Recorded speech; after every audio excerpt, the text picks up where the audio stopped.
আমরা এয়ারপোর্টে পৌঁছে গেছি, এখন 12টা 22 বাজে। এই আমরা টার্মিনালে ঢুকছি। আমাদের আজকে জাস্ট একটাই লাগেজ, এখন মানে চেক ইন করবো একটাই লাগেজ, কারণ এখানে প্রতিটা চেক ইন লাগেজের জন্য এক্সট্রা টাকা লাগবে। আমরা চাইলে বড় লাগেজটাও আনতে পারতাম, কিন্তু আনিনি ইচ্ছে করে, কারণ আমরা না এত হেভি হেভি বড় বড় লাগেজ নিয়ে আর পারি না সব সময়। ভীষণ একটা হেডেক একদম, সব সময় বড় লাগেজ, ভারী ভারী লাগেজ, খুব কষ্ট, হাতে ব্যথা। আর এই টানা হিচড়া করতে আমাদের দুজনেরই হাতে ব্যথা হয়ে যায় যেখানেই যাই, গুচ্ছের জিনিসপত্র। তাই জন্য এবার আমরা ঠিকই করেছিলাম যে এই লাস ভেগাসটা যেহেতু মাত্র 3 দিনের জন্য এই ট্রিপটা, আমরা একদম যত কম পারা যায় লাগেজ নিয়ে যাবোই। আমার একটা এই ব্যাগ রয়েছে, এই ব্যাগটা, এইটার অনেক বড়, এটার মধ্যে অনেক কিছু ঢুকবে। তারা দেখে এই যে যা এক্সট্রা হবে এতে ঢুকিয়ে দেবো। আর ওর করে একটা পিঠের ব্যাগ আছে, আর এই ছোটো যে ট্রলিটা ওটা আমরা চেক ইন লাগেজে দিয়ে দেবো। এই যে এখানে লাগেজ ড্রপ করতে হবে।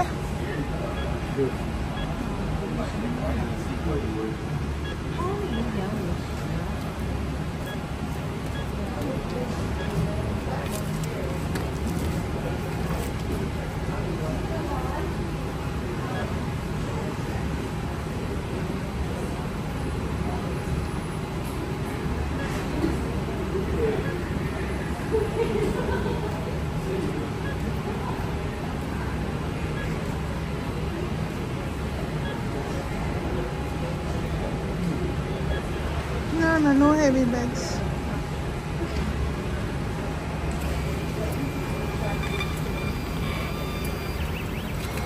কি সুন্দর একটা ইজি প্রসেস। আর আমরা একবার ইউনাইটেডের সাথে ফিরেছিলাম, সেটা কি যন্ত্রণা, কি বলবো। আরেকটা আসবে, এই যে আরেকটা প্রিন্ট করছে। কি সুন্দর বোর্ডিং পাস পেয়ে গেলাম, ব্যাস কোনো লাইনে দাঁড়ানোর নেই। এবার আমরা এই লাগেজটা ড্রপ করে দেবো, নিজেই স্টিকার চিপকে দিতে হবে, সব নিজেই করো, সেলফ সার্ভিস।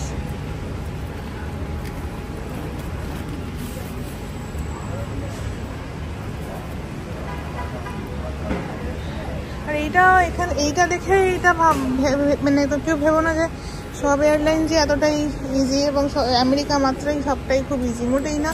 এর আগে ইউনাইটেডের সাথে একবার আমাদের ফ্লাইট মানে মিস হয় এমন অবস্থা। সে কি প্রবলেম, লাগেজ সাবমিট করতে, বোর্ডিং পাস নিতে এত টাইম লেগেছিলো, এত কমপ্লিকেটেড প্রসেস। অথচ এইটা অতটা বড় এয়ারলাইন্স নয়, কিন্তু এদের প্রসেসটা কত ইজি, কত সুন্দর। আমাদের সিকিউরিটি চেক ইন হয়ে গেল। এবার আমরা গেট নাম্বার 56C-তে যাব, ওখান থেকে আমাদের লাস ভেগাসের ফ্লাইট ছাড়বে। তো এখন অনেকটা সময় আছে, 1 ঘন্টার মতো সময় আছে হাতে। এবার একটু ঘুরে বেড়াবো, আর কোনো কাজ নেই। এই দেখো,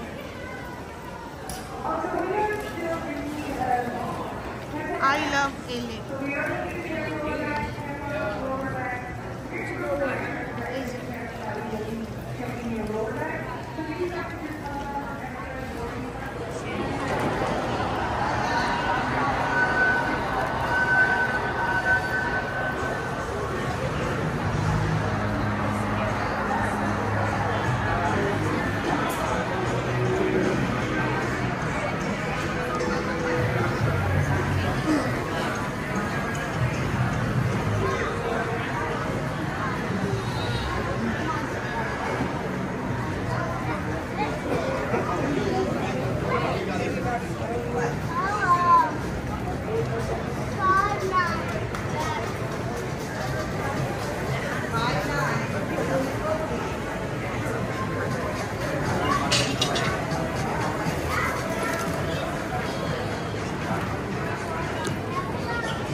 এই যে এখানে 56C, ওইখানে ওই যে 56C, ওইখান থেকে আমাদের ফ্লাইট ছাড়বে।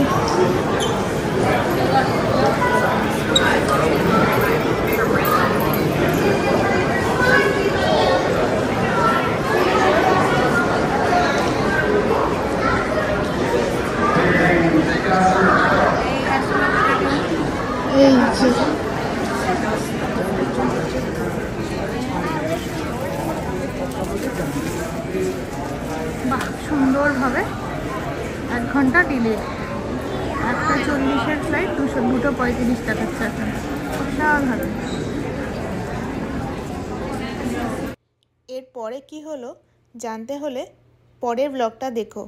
পরের ব্লগে নিয়ে আসছি এর পরের সমস্ত ঘটনা।